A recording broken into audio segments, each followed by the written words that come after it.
Hey dudes and dudettes, Mr. Theorist here, and welcome back to another Halloween special review video. This time we will be covering Creepshow. This, is it an anthology? Is that what an anthology of short horror stories. It's 80s?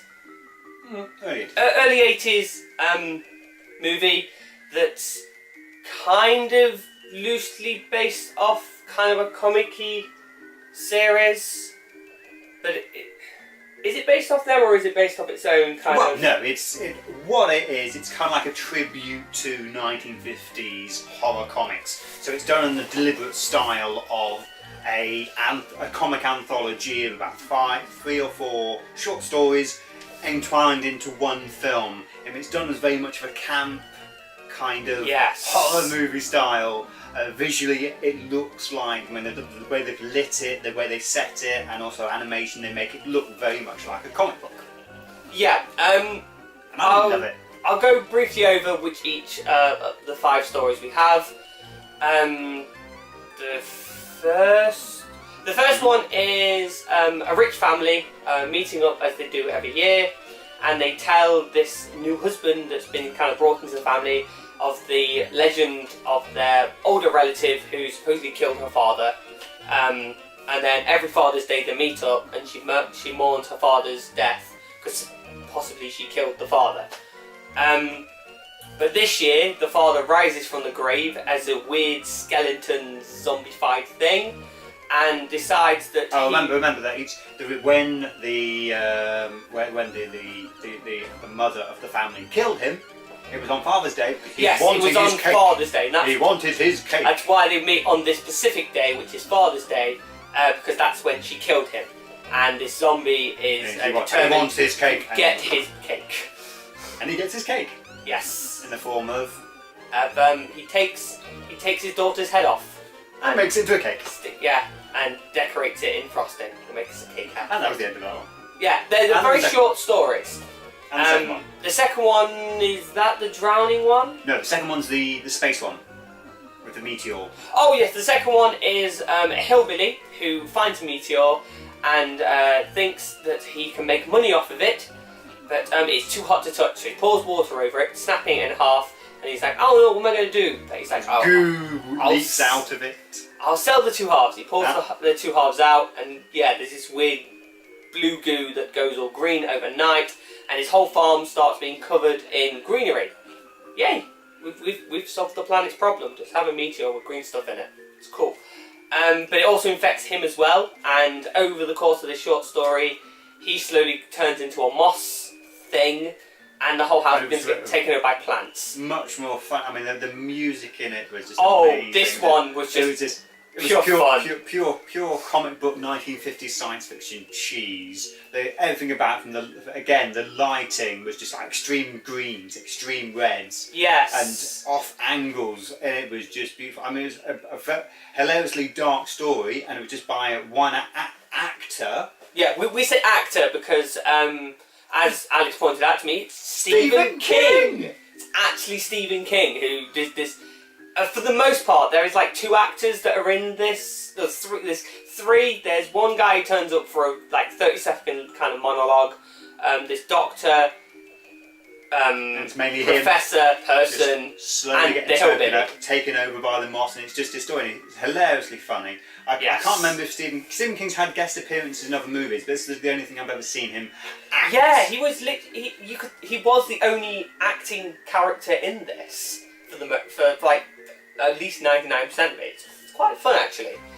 Very fun, very silly. And it ends with him so upset that he's turned into this weird moss monster that he shoots himself with a shotgun. And it just goes... And that's one. And then the next one. And the next one is the drowning one. I say drowning one. A guy is approached by a begrudged husband who is annoyed that he is sleeping with his wife. He tells him that he has taken the wife and he's like, come with me, otherwise, bad thing's going to happen. So he takes him to a secluded beach, and it finds out that he's put his wife in the sand somewhere else, and she's going to slowly drown. And he makes and the tide comes in, she'll drown. Yeah, the tide will come in and she will drown. And he forces this guy to be dug into his own hole, so he'll face the same fate. He then places the TV so the cheating man can watch his missus drown while he'll drown himself. The begrudged husband. Let's get the villain of this. It was an excellent villain played by. Naked Gun actor. What's his name? Leslie Nielsen. What? Leslie Nielsen. Leslie Nielsen. Gosh, 80s. I don't know many 80s actors. I don't know many actors by actual actors' names. Surely you can't be serious. I'm really bad for them. I am. Oh yeah, we should point out we had was it Ed Harris? Oh yeah, Ed Harris. Ed Harris was played in the second one. Very minor character. So obviously he was early in his career before he was well known. But he played the husband in the second one. First one. In the Father's Day story, he played the husband. Anyway, back in this story, the husband then goes to his cabin and he's all like, haha, and he's watching them slowly drown, and he's having a drink, and he's really happy with himself. We then get a bit of a time cut where he then goes back to the beta base, which I'm assuming to recover the bodies so he can hide his crime. He finds out the bodies are gone, and he's like, it's fine, the tide's probably pulled them away, it's fine. Goes home, starts having a nice shower and having a chill time, and he hears this voice. And he's like, what is it? Richard. And of course, as they do. As it does, because these are short horror movies that make absolutely zero sense, and it's just silly horror for the sake of silly horror. Did they survive? No, they come back as zombies and kill him. Yeah, as swampy zombie things, and they decide they want to make him like them, and they're like, it's okay, see how long you can hold your breath. So they bury him in the sand, and that's how it ends. So he starts to drown, and it ends there. And it just ends. With him screaming maniacally, I can hold my breath a long time. It's silly and campy, and all of them are like that. It throws you into a situation, it has a situation, and then kind of ends the situation without it being completely resolved, but you kind of know the outcome afterwards of it. The fourth one, which is my favourite of the bunch. Strange, I don't think you cared for that one. Yeah, go on. What the monkey? The cage, yeah. Yeah, which was thought my favourite of the bunch, where a janitor finds out at a museum that there's this box, really old box, under the stairs. He rings a professor who is best mates with another professor, who we'll get back to in a little bit, and they decide to uncover this box and find out what's inside. It turns out that inside the box is this weird monkey monster thing that eats people. Because why not? Why not?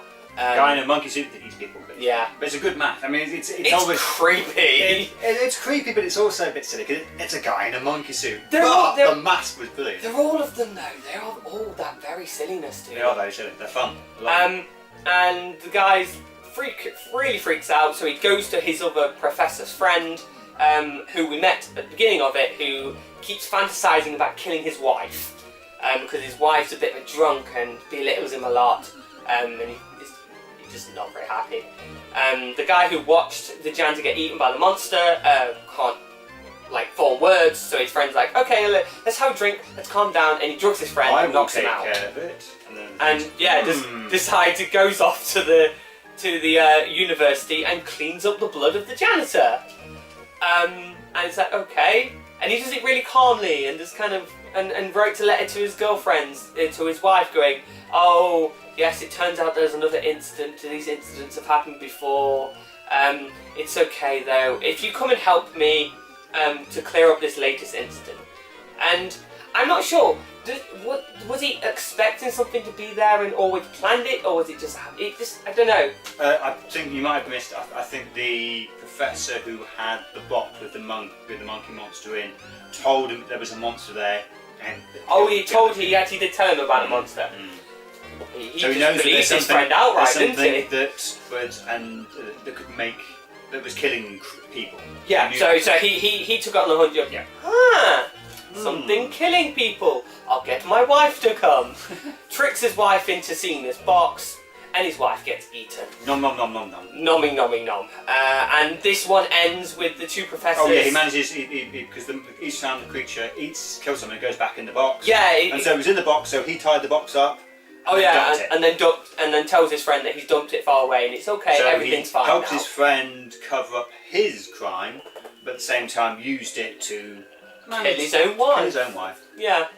And of course, being the stories that they are. Being the stories they are, it reveals that when he threw the box into the water, all it did is kind of degrade the the box itself, and the monster breaks out, and you kind of see its eyes out of the water, and it's definitely going to come back, and it ends. As it does. Now, the last story. I'll let you discuss the last story, because I guess you really liked the last one. Well, it's not that I like, it's the one. See, now, when I first saw this movie, I mean, this is new to you, this movie, isn't it? Yes, this is the first time I've never watched Creepshow before. I watched this in the early 80s, mid 80s, roundabout when I was really quite young, and it's a movie that I distinctly remember. Now, rewatching it, it looks old, it looks cheesy, but it made a mark on me. Especially the Meteor one, because I thought that was just such fun and silly. And then this last story. Now, the last story is about this guy who's rich, he's a scumbag, and he's a germaphobe. So he lives in a sealed apartment that's cut off, so it's all white, everything's clean, so he's got gloves on, capes and everything, and masks, and he's always cleaning stuff, and he has a thing about he doesn't like bugs. And he keeps on contacting him, deal with my bug problem. I get bugs in this apartment. Every now and then gets the odd bug. And he's having to deal with his business partners who, a business he took over. His business bought up another business, and he was getting phone calls about this as the story's going on. Every now and then there's a bug that shows up, and he ends up killing the bug. And then a few more show up. Yeah. And he starts killing him, and there's people phoning up saying, "Oh, you didn't treat us well," or it's business partners that commit suicide. And he jokes about it. And he jokes about it. Yeah, it's like because he turns round and says to the wife of the person who received down, he goes, "Who gave you this private number? I'm going to fire them." And the wife's like, "I got it out of my husband's address book." Oh, I can't fire him. I can't fire him then, can I? It's like, wow. Oh, and the person who came up knocks on the door to deal with the bugs. Yes, he refers to him and says, "Oh, your kind do well in this kind of job, people of colour." Oh. Yikes. But as it goes on, a few more bugs show up, and then there's a thunderstorm, and then a power cut. Now, this is part of the story where all the other stories where things just before that, because there's only a couple of bugs in it. It's only a couple of bugs, isn't there? But yeah. Did you find when there was a couple of bugs kind of creepy? Did you mind that? Yeah, I don't like cockroaches, so I didn't like cockroaches. I don't like cockroaches at all. And yeah, the bugs slowly get worse and worse. And the one point is that he's got some breakfast. I called this as well. You saw him eat this weird brown stuff, and I was like, it's his breakfast like a bran, and there's like something in it. And he's like, what's this? Then as he empties the box out, cockroaches start coming out of that. Yeah. Oh, and the creepy music is like kind of music, isn't it? It's all very creepy. And then he starts killing those ones. But then the thunderstorm happens. There's a blackout. Yeah. But some of the lights are come on, and then you see cockroaches coming out of the. He has a jukebox on in the room. Well, there's a few that come out of the sink, and then you see them coming out of pipes. Then you see them coming out from underneath cupboards, and then there's loads of them. And he's squashing them. Then you see him in the jukebox. They're covering his phone. He's trying to phone people, saying, "I get rid of these cockroaches," and then they're just everywhere, and they're crawling up his arm and everything. But he manages to shake them all off, getting into a safe room. It has in the safe room, and the safe room is clear. Ha! You can't get me. You can see the rest of the house is all filling up with cockroaches everywhere. And ha! You can't get me. And it's a nice, clean, white room. Then he looks at his bed. His bed's moving. His bed's moving. It's actually moving. And it's actually moving, yeah. No. And it's like, no. About your thing, you were like going, No, I was just going, no, don't. And he takes it off, and then there's just thousands of cockroaches, and they just start swarming all over the place. Yeah. Then it cuts. Yeah, it then cuts. And it opens, and then you open back, powers back on. And there's no bugs in the main room itself. The room is actually clear. The man is laying there on the floor. You reckon probably dead. And then his skin starts moving and breaking, and the cockroaches start coming out. Well, they start his throat. Come out of his mouth. Then they start breaking up his, and then there's like his chests open up, and then there's just a of cockroaches. Yeah. If you don't like cockroaches, this last one would just make you go, no. I was watching him all the way through, and it was like, no, I didn't like it. I didn't like this one. It's good, but I didn't like this one at all. And but then is that we have because we've got how it all starts. Because it's based on the ECW Tales from the Crypt Vault of Horror comics, which always has kind of like somebody introducing the stories, and so each one is from a comic. Now the film starts with a son being belittled by his dad for reading these Creepshow comic. And he takes it off the son and throws it in the bin, and it's from that where you have the start of the film. Then at the end of the film... But the thing is, the beginning of the film basically sets up the whole premise of this entire anthology. The kid gets his comic book thrown away, and he's sitting in his room really upset, and a skeleton out of nowhere starts floating in his bedroom. For no reason. Just no reason. Just because. There's no setup. That's how it starts. And then at the end... This last story finishes, and you see it pull away from the comic, and garbage men pick it up, and they're flicking through it, going through oh look, it's a horror comic. And oh look, there's a voucher for a voodoo doll. Voodoo doll. Oh, someone's already cut out and used it. Yeah. You know exactly where the voodoo doll's gone to. It's gone to the little boy, and you see the dad being a bit douchey, just in general, with his wife, and the wife notices there's a chunk of the dad's shirt missing. And then the dad starts feeling pains in his throat. And then we cut to the boy, and he's there like, take my comic! Starts stabbing the voodoo doll. And it just ends! It makes no sense! It's just... Okay, so... stuff! It's a movie that, I mean, looking back on it, to me it's aged. I mean, I remember it more vividly, but then again, you do when you remember films from the youth. I've probably watched it maybe half a dozen times, and I vividly remember. It's amazing how much of an impact this film made on me. Yeah. I mean, this was before I was even into 1950s horror comics. Really? I thought that might be what led you to Creepshow. No, it's the other way around. I first watched this in the, mid-80s. I was probably like 11, 12 years old. Oh, this is a great thing for a 12-year-old to watch. Exactly! Yeah, love it. Channel 4, back in the day, it was awesome. But yeah, what was your opinion of the movie? Come on. As I stated to you just when we were setting everything up, is I got a slight, especially the ending of the haha comeuppance and horror-esque ending. There was no happy ending to it. It was just haha creepiness. I kind of got, if any of you know, like Time Bandits, because it's definitely the same era, isn't it? Time Bandits to this. Yeah, roundabout. Yeah. Visually, like the way the set, the way the props were, and the kind of how horror was just so easily like, oh yes, it's just the horror, visuals. and just and the visuals of it, and the really creepy. I would say this is all. What is it? It's a 15. Like I would say it's almost like these days it would pass as a kids film. Not kids. We're going like a 12. The blood, the gore, the zombies, the killing, the drowning, the shooting, the cockroaches. It's the way the horror is almost nonchalantly joked about the entire time it happens. If they remade Creepshow today, it would be a PG-13. Yeah. I mean, let's be honest, they have done. It's called Goosebumps. Oh god, Goosebumps used to really creep me out. Ugh. I didn't like Goosebumps. I thought it was fun. I tried to watch some of these 80s stuff that Alex usually introduces me to, and it was fun. It's nothing special to me personally. Was fun, entertaining. The whole stories were just silly, just completely silly. I kind of like my horrors to have a bit more seriousness to them. But I can definitely see the campy 80s-ness of it. It's just like, okay, this is fun. But I enjoyed it. I thought it was fun. Oh, I love it. It's a classic. Yeah. It's a classic 1980s horror cult movie, and I love my old cult movies. So yeah. It's a distinctive thumbs up for me. But then it's because it's classic. It's an old favourite of mine. Yeah. And I always wondered what you would think of a movie like this. I thought it was alright.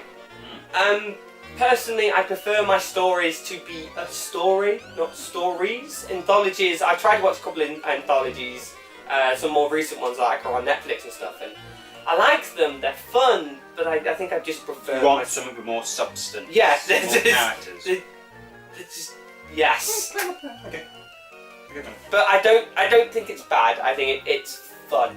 And if you are this Halloween, you want something fun and easy to watch with your friends and you can get hold of Creepshow, mate, yeah, watch Creepshow. It's fun and it is kind of Halloween-y with the way they do the short stories. So it would fit in for any Halloween kind of party if you want to do. That's what I would think. Okay, cool. But I wouldn't watch it in general. I would watch it as a fun party movie. Yeah. Okay, cool. So yeah, guys, that's what I think of Creepshow. I recommend, if you haven't seen it, go see it. It's fun. Watch it at Halloween. Yeah, just watch it at Halloween. And if you like this video, please hit that like button. Leave a comment. Tell me if you've seen Creepshow or even the sequel, Creepshow 2. And if you guys want to, I can watch Creepshow 2. I know there is a second one. I don't think we've watched it, have we? No, we haven't watched Creepshow 2. Don't want to. It's okay. Okay, I might have to put him through it now. No. Okay, continue. Just let me know in the comments, guys, if you want me to watch it and get him to watch it as well. And as always, guys, if you would, please subscribe to this channel. And until next video, guys, I'll catch you later. Bye!